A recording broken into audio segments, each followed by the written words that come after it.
ह्रीं अर्हं णमोचिनाणम। भक्तांबर स्तोत्र में एक महान ऊर्जा है। हर एक काव्य में पूज्यवर ने बीज अक्षरों को प्रयोग में लाया। जैसे सोहम अपने आप में एक महानतम मंत्र है, और 5वें नंबर श्लोक में ये सोहम, जिसकी जाप करते करते हम स्वयं एक दिन ऐसी फीलिंग हमारे अंदर आने लगती है, ऐसी अद्भुत फीलिंग को देने वाला सोहम बीज अक्षर उन्होंने बहुत अच्छी तरह उसके अंदर प्रयोग किया।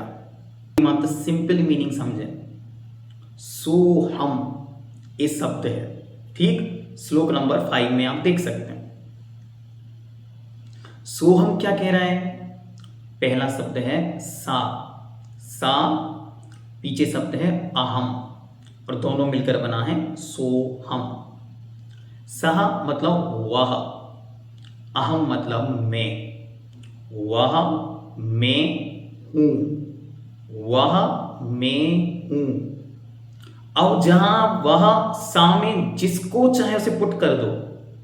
जैसे आप कहो वह की जगह पे आप रखो भगवान, तो भगवान मैं हूं। आप सा की जगह पे रखो ज्ञानवान, मैं ज्ञानवान हूं। सा की जगह पे आप रखो धन, तो मैं धनवान हूं। सा की जगह पे आप रखो रूप, सौंदर्य, सुंदरता। जो चीज आप सा की जगह पे रखोगे तो सा मतलब वह मैं हूं, तो आप सामने अपना लक्ष्य, सामने अपना गोल विजुअल करेंगे और साथ में बोलेंगे सोहम सोहम सोहम, तो आप वैसे हो जाएंगे।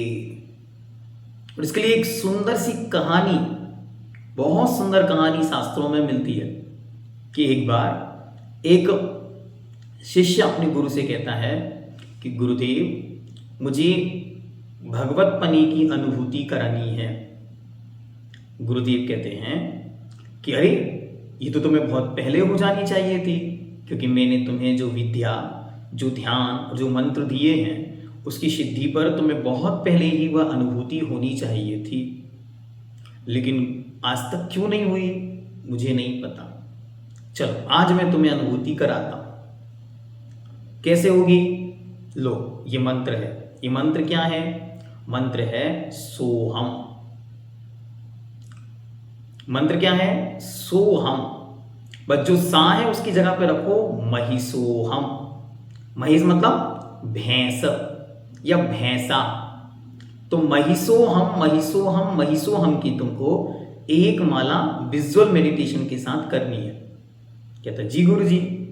और उसके गुरुदेव उसे एक गुफा के अंदर भेज देते हैं, और उस गुफा के अंदर वो शांति से हाथ पे हाथ रख के आंखें बंद करके रीढ़ की हड्डी को सीधा करके शांति से बैठ जाता है। वो बैठे बैठे कहता है महिषोहम,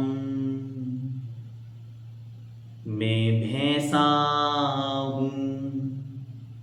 और विजुअलाइजेशन करता है अपने बड़े बड़े सींग, बड़ा भारी सा शरीर, और धीरे धीरे धीरे धीरे वो 108 बार जब ऐसा बोलता है तो उसमें दत्तचित्त हो जाता है, डूब जाता है। और जब वो डूब जाता है तो भूल जाता है कि कितने बज गए। गुरु महाराज आते हैं, कहते हैं भैया चलो। गुरु महाराज उसके बाहर से उसको बुलाते हैं, गुफा के द्वार से। तो अंदर से आवाज देता है कि गुरु महाराज मैं बाहर कैसे आऊं? क्यों? मेरे सींग बड़े बड़े हैं और गुफा का द्वार छोटा है। गुरु महाराज कहते हैं कि अरे तुम क्या कर रहे हो? जो मैंने तुम्हें दिया था तुम वह हो नहीं, बस उसकी भावना करनी थी। तब उसको समझ में आता है कि ये क्या हो गया। वो कहते हैं आंखें खोलो, बाहर आओ। वो आंखें खोलता है और बाहर आ जाता है।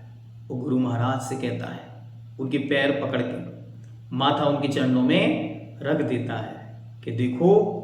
गुरु महाराज से कहते हैं कि सुनो, महिषोहम महिषोहम महिषोहम कहते कहते तुम महिष हो गए, भैंसा हो गए, तो जब तुम बार बार बोलोगे सोहम सोहम सोहम, मैं भगवान आत्मा हूँ, मैं भगवान आत्मा हूँ, मैं भगवान आत्मा हूँ, तो एक दिन तुम भगवान बन जाओगे।